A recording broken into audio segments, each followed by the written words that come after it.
What's good, football fans? Back at you once again with another video. And coming off the heels of week 3, which was a tough week to actually call these games, I would say that week 4 has some interesting matchups. Now, looking back on week 3, I actually missed 5 games last week, which was a little bit more than I'm used to missing. But I missed the Dolphins-Jaguars game. I missed the Falcons-Bears game. I missed the Panthers-Chargers game. I missed the Lions-Cardinals game. And I missed the Chiefs and Ravens game. 2 of those games, I admittedly had no clue who was going to win before the game even happened. Especially the Chiefs and Ravens game, I honestly had no clue. You had the best player and the best team in the league versus one of the hottest teams that's out there. And that was one of those games I would have said pick 'em normally, but I had to pick a side. And who would have thought that Fitzmagic would have popped up again down in Jacksonville? At any rate, let's dive right into week 4. And the first game of the week will be Thursday Night Football between the Denver Broncos and the New York Jets. 2 teams that are beat up right now, missing some key players. For the Jets, they really have been hurt with several wide receivers being down. I'm hearing Jamison Crowder might play, so, there's that. With the Broncos, they're without Drew Lock. Just 2 teams that are struggling to get their first win of the year. And I honestly don't know which way this one could go. I think it could go either way. But I just have a feeling that the Jets are going to get their first win of the season. And the next game up is between Washington and the Baltimore Ravens. And Washington is just having a hard time playing offense at all. Their defense is really good. Top 10, top 5 maybe even before the end of the year. But their offense is just horrible right now. They have no consistency. Dwayne Haskins, obviously a young football player, he's just not being able to put together a complete game on the field yet. Washington is still searching for an identity on offense. Whereas on the other side of the pendulum in this particular matchup, the Ravens, if once they get clicking, they really can score on every drive if they really get it moving like they can. And surprisingly enough, their defense has been decent this year, actually a little bit maybe above decent, and they have several pieces on that team that I believe are really good. And overall, that whole setup, the whole franchise is a good system. I mean, Lamar Jackson is like a cheat code at this point, right? I would like to be able to say that this is going to be a good matchup and everything to that nature, but I really don't see that. I'm taking Baltimore in this game. And the next game is between the Los Angeles Chargers and the Tampa Bay Buccaneers. Now, on paper, the Chargers have one of the better teams in the league, but they also have a young quarterback in Justin Herbert right now because Tyrod Taylor's still out, at least as of right now. And maybe is leading to being a little bit inconsistent, but that Chargers offense is high-powered once they get rolling. On the other side of the pendulum, I believe Tampa Bay could really be a good football team on offense once they get to clicking. I mean, they have the receivers, and they, if Gronk still has it, and they have another couple tight ends there, I believe that they have the weapons to be able to compete without a doubt. And there's no questioning their defense. Their defense is on point. I believe that they should, continue to show as the season goes that they're at the top of the league when it comes to defense. But I don't think that's going to matter in this game. I'm picking the Chargers. Now, the next game is between the Seattle Seahawks and the Miami Dolphins. Now, I don't think we can have any discussion about the Seattle Seahawks without talking about the kind of year that Russell Wilson is having at this moment right now. I believe it's 13 touchdowns through the first 3 games, which is an NFL record. Kid's on fire. DK Metcalf is becoming a superstar over there. Maybe he should learn to hold on to the ball at all times before he goes across the goal line. And their team is 3-0. And you look across the way there at the Miami Dolphins, and they're sitting at 1-2. And, honestly, I thought that they would be 0-3. I thought they were going to lose to Jacksonville last week.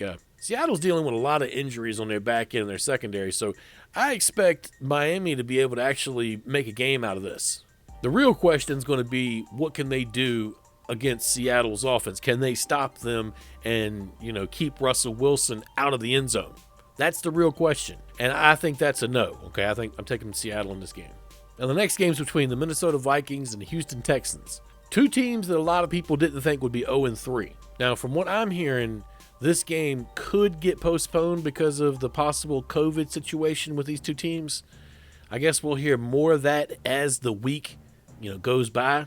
But I'm going to treat it like that game is going to happen Sunday. And, Minnesota, who could have really thought that the calamity that's really called that team at this point would have really been going down? I mean, In your mind, did you think at the beginning of the year that the Vikings would be 0-3? I mean, I know if you're one of their rivals or whatever the case may be, you thought to yourself, oh, the Vikings, they stink, whatever. But honestly, in the back of your brain, you probably never thought to be 0-3. Now, I know they've had a tough start to their schedule, but their quarterback hasn't been playing the best either. They have one of the best running backs in the game in Dalvin Cook. And I'm going to tell you, as long as they keep feeding him and find a way to keep him as the mainstay, they could be in every game they play this year. Now, I'm not going to say they're going to win every game. They've also had to deal with their fair share of injuries as well. But Minnesota just hasn't been a good football team this year. And then on the other side of the pendulum, the Houston Texans, I still say, have one of my favorite players in the league in Deshaun Watson. And I know that he doesn't have the weapons that he had last year. But man, I mean, you could just see there's a team inside there that just really is ready to break out, And I feel like their defense is probably a little underrated. Just my opinion. The problem with their team, I believe, is that they don't really have a really great running game. And I don't think that's going to matter this week. I've got the Texans in this one.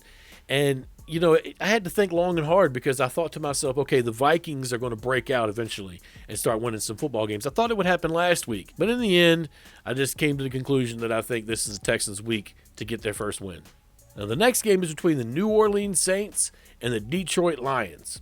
I believe the winner of this game could hinge on if Michael Thomas plays in this game or not. And I'm under the understanding that he actually practiced today, but there's still no word if he's going to play this weekend or not because there's fear that he may re-injure his ankle.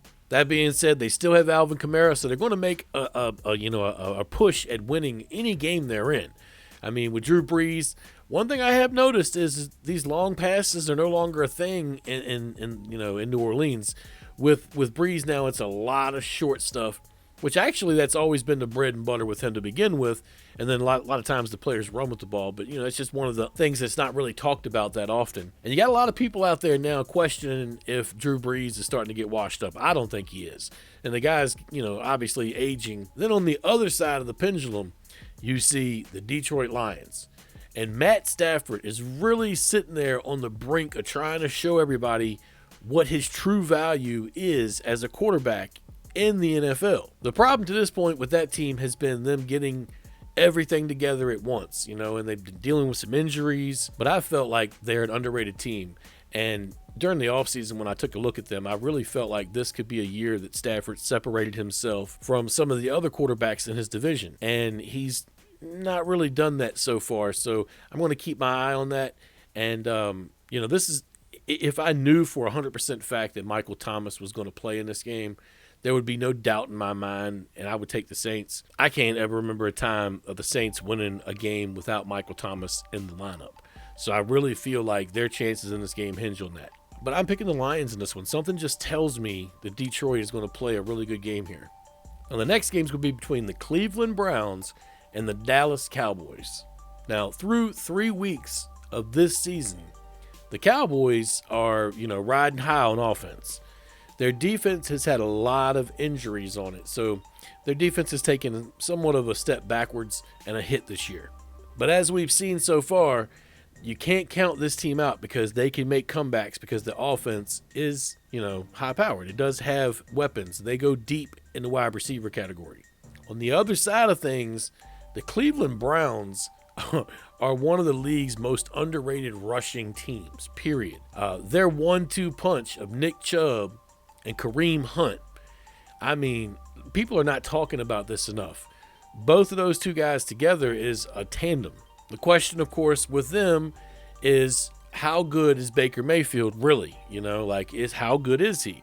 And I've noticed they're incorporating a lot of play action into his game and trying to do stuff with him a lot more to try to change his game a little bit. And I feel like that could be good for them. They need to have the running game as their focal point. And the thing I've noticed, though, if you could, as an opposing team, force him to beat you by shutting down the running attack, then you got a better chance of beating them. I'm not so certain that the Dallas will be able to do that, though. We're going to see. But I'm picking the Browns here. Some people may look at that as an upset pick, but it is what it is. I'm picking the Browns in this game. Now, the next game is between the Jacksonville Jaguars and the Cincinnati Bengals.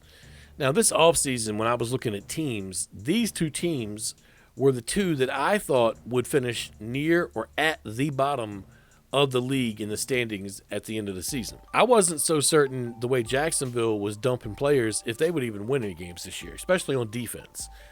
And Cincinnati, obviously, with Joe Burrow coming in and still being young all the way around the board, not knowing how good A.J. Green was going to be when he came back. There's just a lot of question marks there, and a lot of people don't really know how good Joe Mixon is, even though several people think that he's good enough to be a top-notch back. So looking at this game as it's sitting on the schedule now, it's hard for me to tell who I think would be the better team of these two and who I think could win the ball game.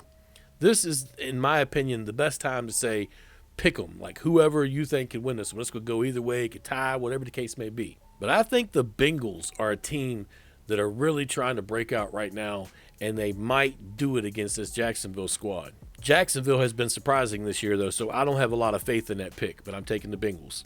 Now, the next game between the Indianapolis Colts and the Chicago Bears could be the game of the week. No one knows yet for sure how serious to take Chicago. I think most of us like their defense, but their offense is kind of, we don't really know what to respect and what not to respect. Mitch Trubisky made them look a certain way, and then now Foles comes in, and, they're still 3-0. But you look at the opposite side of things, and the Colts are just, a top-notch defensive team. And overall, they're one of the deeper teams in the league. Last week, Phillip Rivers looked really good as he, tries to get things going over there. I'm picking the Colts in this game. Now, the next game is between the Arizona Cardinals and the Carolina Panthers. And I think that this is a game that Arizona, on paper, should be able to come in and do what they want and kind of, at will be able to score. But we all know that that's not how things work. I already have a ton of confidence in what they're doing over there in Arizona, and I'd have more if I could see Kyler Murray doing more throwing the ball in the air, except for just to one guy, DeAndre Hopkins. That said, I feel like Carolina is starting to get things together over there. They have to continue to search for an identity. They got a new coach, a lot of new pieces, new owner over there. So, they got their first win of the season last week, and they're kind of riding high right now. It could ride right into this game, and they could give the Cardinals everything and then some that they can handle. I personally think that Arizona is going to win this game, though. The next game is between the New York Giants and the Los Angeles Rams. It's not a proven fact yet, but the New York Giants might be the worst team in football with the way that they've looked over the last couple of weeks. That said, the Rams have looked really good. Life post Todd Gurley is actually looking pretty good for them. The one shining spot for the Giants this season has been on the defensive side of the ball. Problem has been, of course, that the offense has been so bad that has overshadowed the defense. This team has been dealing with some injuries. They lost their best player in Saquon Barkley, who I think, in my opinion, they weren't using correctly anyway. I'm going to pick the Rams in this game. Now, the next game is between the Buffalo Bills and the Las Vegas Raiders. And this is another one that could probably get a vote or two for Game of the Week. Now, the Raiders have been a little bit of a shock this year to some people who didn't really expect them to taste some victory this early in the season, or to be doing maybe you should say this well, this fast with Gruden at the helm. The Bills, on the other hand, are the team that I think everybody thought maybe would replace the Patriots in the AFC East this year, or at least the team that they thought could be the team to replace the Patriots. And so far, the Bills look like the real deal. What's been kind of shocking to me is that their offense has actually been at the top of the list for them, and not their defense. I've always looked at Buffalo the last at least year or two as being a defensive-minded squad. Now, with the evolution of Josh Allen, they've turned into a passing team, and, they can put points on the board. It's actually a little bit different to watch. And I have been impressed with some of what Josh Allen has been doing, I might add. I'm picking the Bills in this one. And the next game is between the New England Patriots and the Kansas City Chiefs. And as of right now, there's no denying the fact that the Kansas City Chiefs are the best team on the planet right now at playing football. They may not have the best offense, or they may not have the best defense, statistically, but overall, they are the best team. They have the best quarterback. You can argue that fact, I might add. But when it comes to looking at the Patriots, they're a team that are kind of in flux right now. We all know that they're always going to be a defensive-minded team. They're always going to have a defensive presence because of who their coach is.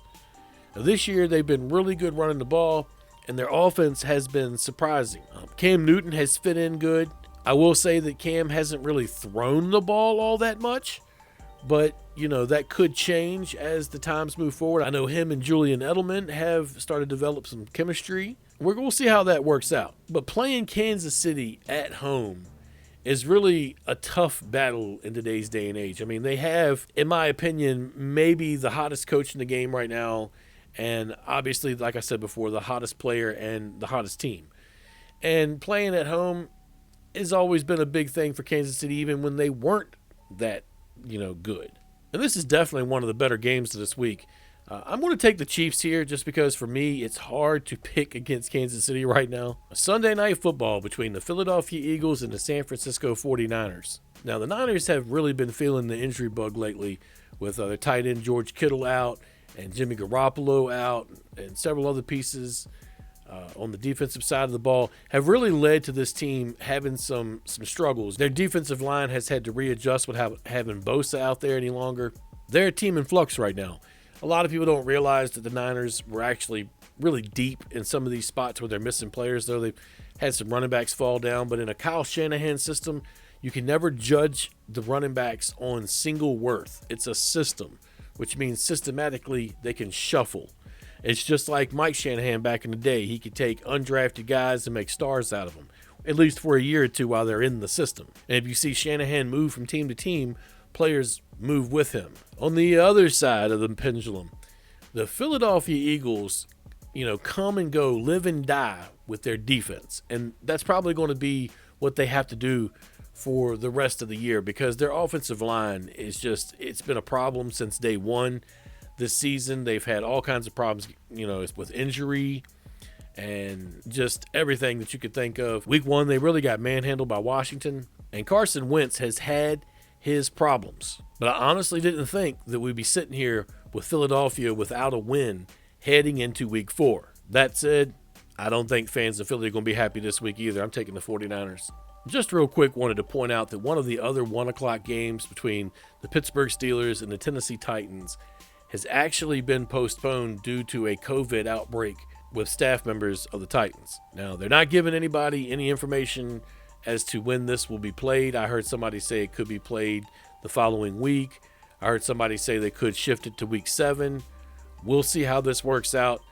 I'm going to be honest, at this point right now, this probably would have been the top AFC game of the week. And a game I probably would have picked Pittsburgh on, just to let you guys know.